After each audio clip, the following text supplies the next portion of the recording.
Assalamualaikum warahmatullahi wabarakatuh. Salam sejahtera bagi kita semua. Perkenalkan, saya Alonus Diramdani, dosen tetap di Program Studi Ilmu Komunikasi Universitas Pendidikan Indonesia. Melalui video ini, saya menyampaikan pengantar pembelajaran sebagai bagian dari proses sertifikasi dosen tahun 2025 dengan skema PDD UKT-PT pada bidang pengajaran. Pada video ini, saya akan memaparkan salah satu mata kuliah yang saya ampu di tiap semester genap, yakni Dasar Fotografi dan Komunikasi Audiovisual dengan kode JH124 dan bobot 4 SKS. Mata kuliah ini dirancang untuk membekali mahasiswa dengan pengetahuan konseptual dan keterampilan teknis dalam produksi visual.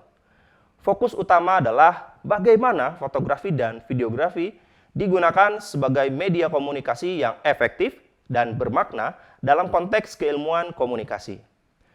Student Center Learning dipilih sebagai salah satu pendekatan dalam mata kuliah ini, yang diterapkan dalam bentuk project based, berupa pameran yang diselenggarakan secara online dan onsite di akhir perkuliahan.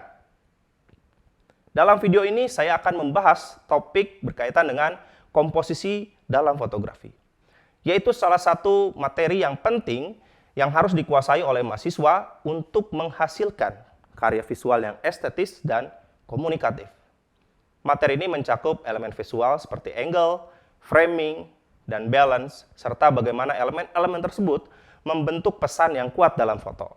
Melalui pembelajaran ini, mahasiswa diharapkan mampu menjelaskan kembali konsep dasar fotografi dan videografi, kemudian mahasiswa mampu memiliki keterampilan dasar fotografi dan videografi, kemudian mampu mengorganisasi atau mengorganisir pameran fotografi, kemudian mampu memproduksi konten audiovisual dalam bentuk sinematik atau iklan. Demikian pengantar dari saya. Selanjutnya, mari kita simak materi pembelajaran dalam video ini. Oke, Assalamualaikum warahmatullahi wabarakatuh. Waalaikumsalam warahmatullahi wabarakatuh. Selamat siang teman-teman. Ketemu lagi bersama saya di mata kuliah Dasar Fotografi, dan minggu ini adalah minggu pertemuan ketiga. Oke. Kita akan bahas soal komposisi dalam fotografi ya. Tapi sebelum itu saya akan cek dulu kehadirannya. Saya rasa hari ini ada beberapa teman-teman yang tidak hadir ke kelas ini ya. Oke. Cindy? Hadir. Oke. Ista? Hadir. Oke. Yusron? Hadir. Oke. Ya ada dua orang yang tidak hadir di kelas kita hari ini. Teman-teman, kita lanjut ke materinya. Seperti yang saya sampaikan tadi, hari ini saya akan bahas tentang komposisi dalam fotografi ya. Tapi sebelum itu, seperti janji saya minggu lalu, saya hari ini bawa 3 jenis lensa. Karena dalam fotografi, di minggu lalu kan saya jelaskan, dalam anatomi kamera ada berbagai jenis lensa. Nah ini yang hari ini saya bawa ada lensa tele ya, dan ini ada lensa wide, dan satu lagi ini ada lensa fix yang nempel di kameranya. Nah ini teman-teman bisa cobain ya. Karena hari ini kita akan simulasi sederhana di dalam kelas. Sebelumnya ada pertanyaan dulu untuk minggu kemarin? Tidak ada? Cukup. Baik, kita masuk saja ke materi ya, lanjutan dari yang minggu lalu. Kita ke komposisi. Oke, dalam fotografi ketika kalian mau mengambil sebuah objek, baik itu objeknya manusia ataupun benda, pasti kalian pengen kelihatan estetik ya. Sederhananya ketika teman-teman mau selfie aja, pasti nyari angle nggak sih? Oke. Cari, mungkin kalau zaman sekarang suka milih angle ya, aku tuh angle-nya kiri, kanan, gitu ya. Nah itu kan sebenarnya adalah penentuan komposisi dalam sebuah proses fotografi. Oke. Nah, hari ini ada 3 topik utama yang akan saya bahas. Pertama ada angle of photography, yang kedua ada komposisi fotografi itu sendiri, dan yang ketiga ada teknik fotografi. Nanti semisal ada pertanyaan di tengah-tengah atau di akhir boleh ya. Nanti tinggal interupsi saja. Oke.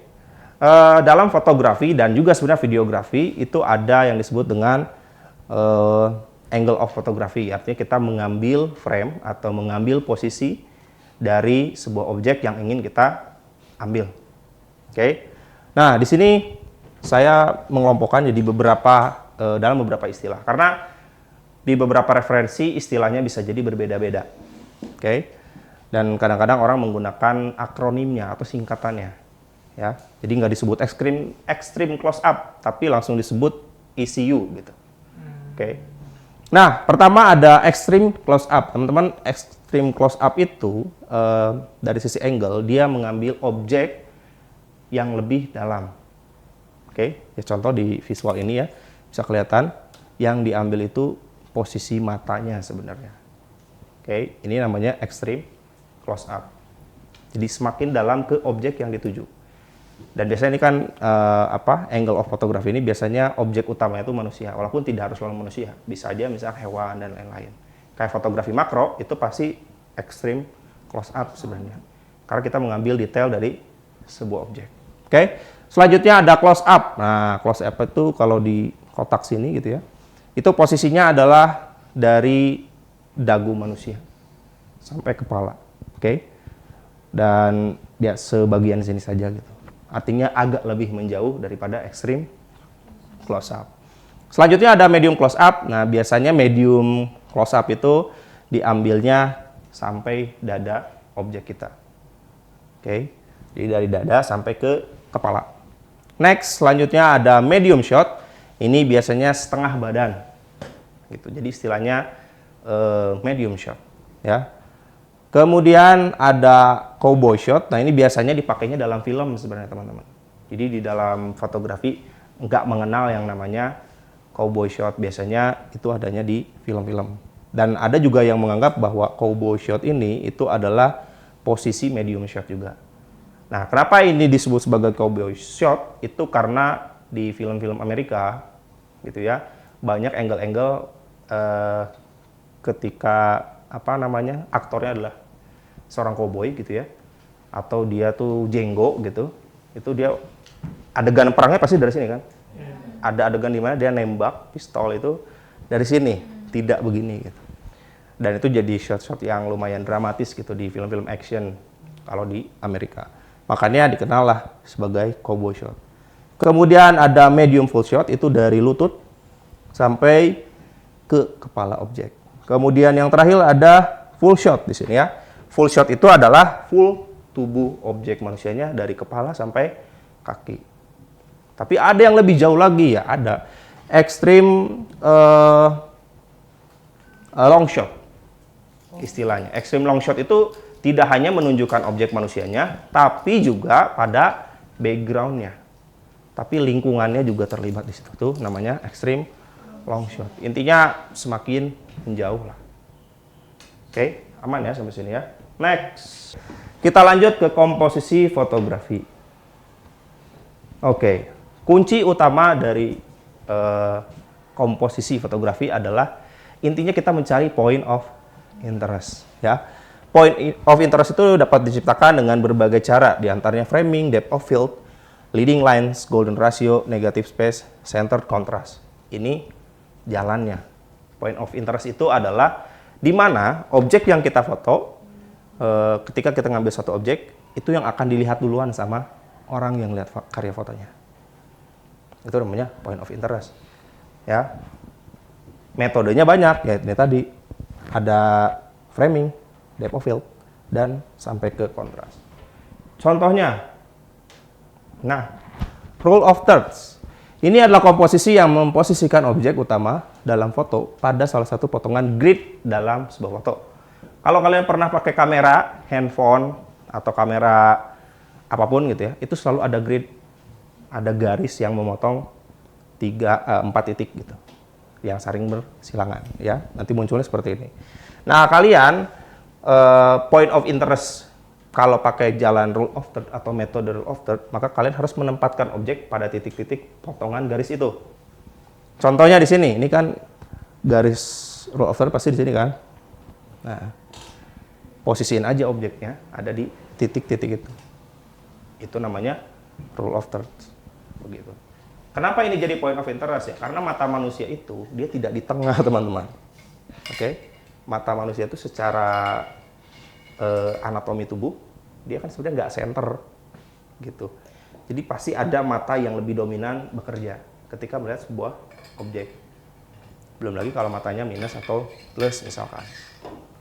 Nah, rule of third ini adalah posisi di mana mata tuh jadi akan terfokus pada satu titik tertentu. Gitu. Artinya ada mata yang lebih dominan bekerja. Gitu. Nah, ini salah satu Contohnya, pakai rule of third. Jadi kalau kalian mau lihat foto ini kan pasti yang ke highlight duluan orangnya dong. Nggak mungkin belakangnya kan. Gitu. Secara visual seperti itu. Oke, next. Oke, selanjutnya ada framing. Framing mungkin udah pernah ya. Jadi intinya kita melakukan komposisi pada satu objek tapi ada frame di dalamnya. Nah, frame-nya ini tuh bisa dibuat secara natural atau kalian buat secara manual gitu ya. Dan ya kalau natural mungkin kalian harus melihat situasi di lapangan. Kira-kira objek apa nih yang bisa saya gunakan sebagai framing. Begitu. Oke. Intinya memframe objek utama. Supaya apa? Supaya kita sebagai supaya orang lain yang melihat foto kalian itu akan terfokus pada satu objek di tengah ini. Karena ini dianggap nggak penting karena dikurung di framing. Begitu. Next. Oke, ada leading lines. Nah, leading lines adalah garis yang muncul dalam foto yang telah dibingkai dan diposisikan oleh fotografer untuk menarik perhatian.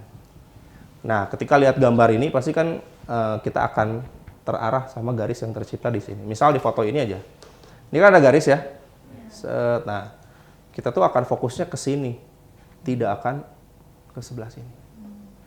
Misal di rel kereta gitu. Ada di sini kalau ada objeknya aja misalnya ini, kita akan fokus ke objek itu. Karena di sini ada garis yang tanpa sadar menuntun kita untuk melihat arah visualnya kemana. Itu leading lines. Ya. Jadi intinya leading lines diciptakan ya pakai kalian mungkin memanfaatkan situasi di lingkungan di tempat kalian memotret. Begitu. Ada nggak nih garis yang bisa diambil? Nah, misal di sudut sana teman-teman bisa dilihat nanti misal Hoirunisa berdiri di belakang gitu ya, biar estetik. Yang ngambil angle-nya dari garis itu. Gitu. Nanti visualnya akan tertuju sama Hoirunisa. Oke. Next. Nah, negative space. Karena tadi kan berkaitan dengan yang ganjil-ganjil ya. Nah, kadang-kadang kita melihat sesuatu hal yang berbeda secara postur, itu pasti akan menjadi sudut pandang yang lebih menarik. Sederhananya begitu. Ya kayak ini misalkan negative space. Oke. Ada orang gitu ya. Satu orang berdiri di antara tembok yang dominan lebih besar. Atau di sebelah sini ada pohon gitu ya. Nah, itu negative space. Fokus kalian pasti nggak akan ke yang lain dong. Pasti langsung tertuju ke pohonnya, langsung tertuju ke objek utama atau manusianya di situ. Oke. Nah, ini biasanya kalau negative space identik sama foto landscape. Nah, itu foto-foto yang sudut pandangnya lebar dan luas. Next, nah ini simetri atau center. Ini adalah foto yang memposisikan objek itu di posisi tengah. Gitu. Ini berbeda dengan rule of third. Intinya centernya di mana Pak? Gitu. Atau centernya di mana Kang? Lihat aja rule of third-nya. Ada 4 titik kan? Nah, posisikannya bukan di titik itu, tapi di tengah di antara 4 titik itu. Itu namanya simetri atau center. Oke. Next. Sampai sini aman? Aman. Oke. Kita lanjut ke teknik fotografi. Nah, dari komposisi yang tadi, dari angle yang tadi, coba kalian bisa memanfaatkan, gunakan beberapa teknik. Jadi hasil foto kalian itu jadi estetis. Oke. Jadi bukan hanya misalkan, Kang saya udah pakai rule of third, tapi kenapa kayak masih kurang ya? Nah, dilengkapi sama beberapa teknik fotografi. Biasanya beberapa teknik fotografi ini memanfaatkan fitur atau kemampuan yang dimiliki kamera itu sendiri. Kayak ini contohnya, zooming. Zooming ini adalah teknik yang digunakan untuk membuat objek utama tampak jelas, sedangkan background-nya ada blur. Nah, blur yang dihasilkan oleh zooming itu adalah biasanya motion blur. Nah, ini tuh bisa dilakukan hanya dengan lensa yang memiliki panjang fokal atau ada travelnya. Ya contohnya lensa inilah. Ini misal lensa tele karena ada travelnya dari 70 sampai 200 mili.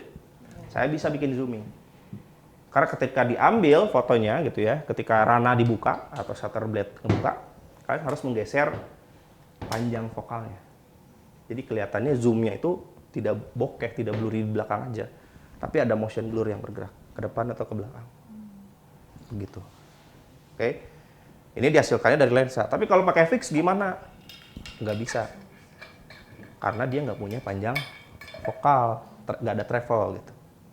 Kalau kayak ini 50 mili, ya udah 50 mili aja dia. Ya, misalnya shutter. Nah, ini salah satu teknik yang untuk melakukannya itu rananya harus rendah. Jadi angka shutter speed-nya tuh misal 1/1 gitu. Kalau fix kan nggak mungkin ya, kalian maju, mundur.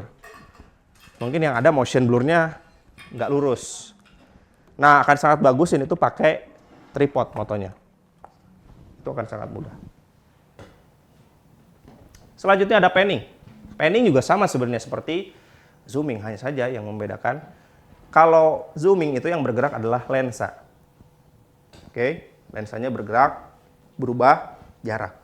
Kalau panning yang berubah adalah orang yang ngambil fotonya mengikuti objeknya, yang bergerak itu ya. Oke, ya simpelnya gini, saya moto Cindy gitu ya. Cindy lagi lari nih, capture. Gitu. Dan panning itu biasanya menggunakan shutter speed yang agak rendah juga. Karena kalau misalkan shutter speed-nya kencang, itu malah jadi freezing. Malah ininya nggak blurry. Gitu. Jadi emang nggak terlalu cepat shutter speed-nya. Ini namanya panning. Intinya fotografernya mengikuti objek yang sedang bergerak. Kan saya mau bikin panning tapi objeknya diam, ya nggak bisa itu. Oke. Yang ada kalian pusing, pening gitu ya, bukan panning. Oke. Next. Nah, ini baru yang shutter speed-nya harus tinggi. Freezing. Karena kita akan membekukan sebuah objek. Gitu. Ketika saya lempar ini, cekrek. Nah. Jadi dianya kayak terbang. Shutter speed-nya syaratnya adalah harus tinggi. Tapi konsekuensi dari shutter speed tinggi adalah apa? Gelap.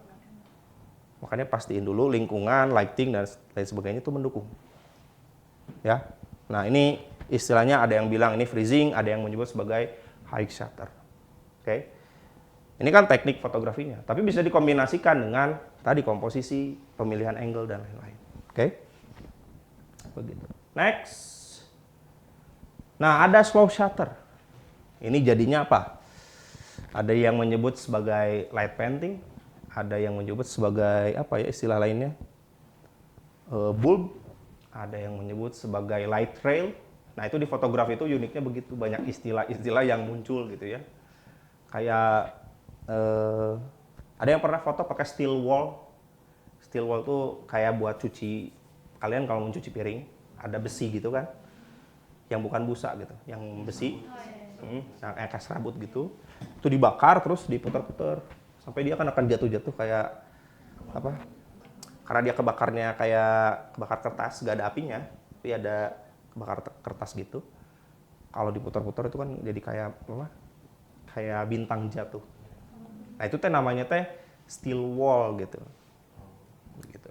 Jadi ya jadi kelompok baru gitu. Jadi apa ya? Jadi karakteristik baru gitu. Nah, itu fotografi steel wall gitu. Padahal steel wall itu nama bendanya. Oke. Yang dihasilkan dari slow shutter. Nah, intinya slow shutter di sini adalah rananya sangat rendah. Maka konsekuensinya adalah cahayanya lebih banyak masuk. Karena bukaan rana atau bukaan sensornya jadi lebih lama kan.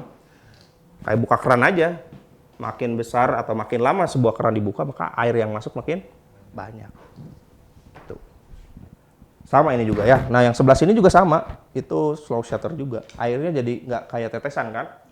Karena tidak dibekukan. Mungkin kalau dibekukan bulir-bulir air bentuknya. Nggak garis seperti ini. Oke. Nah, yang selanjutnya ada depth of field. Nah, depth of field ini adalah bokeh istilah lainnya. Jadi mengatur ketajaman pada karya foto. Gitu. Oke. Nah, ini kan depth of field-nya ada di background. Nah, ini yang bulat-bulat gini itu istilahnya bokeh. Gitu. Banyak istilah-istilah lainnya ya. Tapi intinya untuk menghasilkan karya foto ini, nah ini pakai lensa yang bukaannya rendah atau angkanya rendah maksud saya. Tapi bukannya besar. Misal kayak lensa fix ini kan 1,8. Nah, dia bisa tuh ngasilin foto depth of field kayak gini, bokeh kayak gini. Gitu. Kalau F-nya angkanya besar, nggak bisa dia. Begitu. Oke, makanya tadi teknik fotografi ini bukan hanya dihasilkan dari situasi motretnya saja, tapi fotografernya dan kapabilitas si kameranya. Kalau yang ada di handphone teman-teman kan suka ada ya mode cantik. Nah, pasti pada pernah pakai mode cantik ya. Itunya tuh visualnya tuh putih gitu ya, terang, terus belakangnya tuh blurry gitu. Nah, kalau itu image processing namanya. Jadi bukan pada lensa. Sebenarnya itu filter gitu. Makanya kalau di handphone Android gitu ya, biasanya mode cantiknya tuh dalam tanda petik kurang enak dilihat. Atau delay pas pindah ke mode cantik, diam dulu gitu ya. Karena itu image processing sebenarnya. Lebih ke efek gitu ya, bukan hasil dari lensa dan kamera. Nah, selanjutnya ini ada siluet. Ini juga mungkin teknik ini paling mudah ya. Kalian tahu prinsip backlight dan front light lah. Kalau backlight kan ini fotonya backlight karena kan membelakangi cahaya gitu. Dan si fotografernya menghadapi cahaya langsung. Gitu. Jadi konsekuensinya adalah siluet. Gitu ya. Saya rasa teman-teman udah terbiasa lah kalau foto siluet ya. Oke, nah ini yang terakhir, ada refleksi. Nah, ini adalah teknik di mana elemen dalam sebuah foto dipantulkan untuk menciptakan efek simetris atau refleksi yang menarik. Jadi refleksinya itu tidak diciptakan dalam ruang editing, tapi dihasilkan langsung dalam proses pemotretan. Ya misalnya pakai apa? Layar handphone deh. Misal saya pinjam handphonenya gitu ya. Nah, handphone Cindy saya pinjam, terus saya lihat, nah di sini ada pantulan Cindy nih. Kemudian saya ngambil objek di sini. Ya. Nah, di sebelah sini jadi ada pantulan Cindy di sini. Nah, itu juga salah satu teknik refleksi. Oke. Bentuknya bisa macam-macam teman-teman, nggak harus pakai handphone gitu ya. Misal ada air, danau. Kalau kalian pernah ke gedung Iskola itu kan ada kolam yang di depan. Yang gedung Bareti. Ada 2 kolam kan di bawah sama di atas sama di bawah. Nah, yang di bawah itu sebenarnya itu memantulkan bayangan. Dan itu bisa menghasilkan karya foto refleksi. Dan bagus. Asal timingnya tepat aja. Sampai sini ada yang mau ditanyakan? Silakan. Karena ini slide sebelum slide terakhir. Tadi itu Oke, silakan Yusron boleh. aku lihat yang contoh negative space. Oke. Yang di pohonnya tuh aku ngelihatnya itu komposisinya kan pakai rule of third juga gitu. Itu tuh bisa kita kombinasiin kah sesuai kondisi atau gimana? Pertanyaannya yang bagus. Ya, jadi bukan berarti satu komposisi itu hanya untuk satu saja. Karena inilah seninya dalam fotografi. Kamu bisa blend semua komposisi itu jika memungkinkan ya. Kan nggak mungkin kalau rule of third digabung sama simetri misal. Gitu. Pasti itu akan bertentangan. Tapi bisa digabung dengan berbagai elemen gitu. Bahkan tidak hanya dari komposisinya saja, angle-nya bisa. Atau memasukkan elemen of art. Jadi yang ada di dalam fotografi. Gitu ya, kayak garis yang minggu lalu sempat saya jelaskan gitu. Nah, itu bisa digabungin semuanya, bisa di-blend gitu. Dan itu akan bergantung pada situasi pemotretan. Gitu. Kadang-kadang fotografernya kan harus kayaknya angle-nya tuh di sini akan jadi apa, tapi ketika saya harus mengelilingi terus ada objek yang lain yang bisa saya tangkap, mungkin tekniknya akan lebih banyak di situ. Dan itu jadi sangat dimungkinkan untuk di-blend. Ya, bagus pertanyaannya Yusron. Aman sampai sini? Oke, baik teman-teman.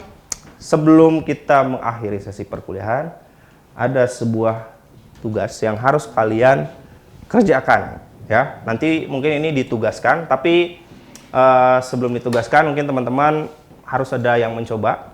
Apakah hasilnya sesuai yang diminta atau tidak? Mungkin siapa 2 orang yang akan mencoba? Boleh? Oke, Wahyu dan Hoirunisa. Ya, baik. Karena di sini ada sebuah benda.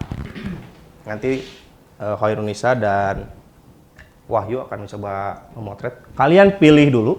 Saya mau pakai yang mana gitu ya. Rule of third, leading lines atau framing ya.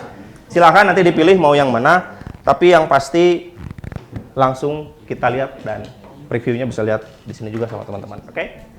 Seperti yang saya sampaikan tadi kan ada 2 orang yang akan mencoba. Ada Hoirunisa dan Wahyu ya. Pertama Hoirunisa silakan maju. Mungkin bisa coba ambil foto dari objek yang ini. Akan pilih apa? Rule of third. Oke, rule of third ya. Sebentar. Nah, silakan. Saya coba dulu ya, masuk ke.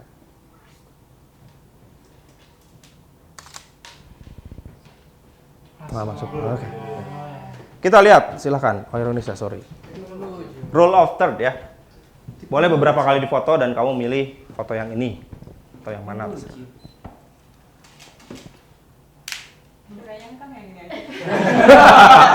Oke, boleh. Yang di atas. Tidak masalah teman-teman ya. Ini rule of third. Terima kasih Hoirunisa. Tepuk tangan.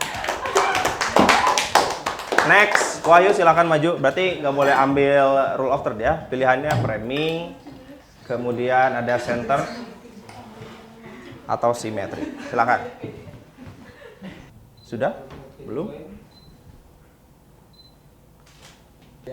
Oke, baik, tidak apa-apa. Sudah mencoba. Tepuk tangan buat Wahyu. Baik, kita preview sama-sama teman-teman. Wahyu, foto yang terakhir mungkin ya, atau dari beberapa foto ini bisa dilihat. Oke. Nah, mungkin Wahyu yang ingin mengambil leading lines-nya tuh dari dua sisi ini mungkin ya. Dari meja ini gitu ya. Tapi ya nggak terlalu kental sebenarnya kelihatannya di sini. Oke. Ini yang kurang tuh apa sih ya? Garis tadi. Di sini garisnya nggak karena nggak simetris. Problemnya di mana? Meja. Dia mejanya nggak simetris sehingga secara visual dia tidak mengarah ke objek.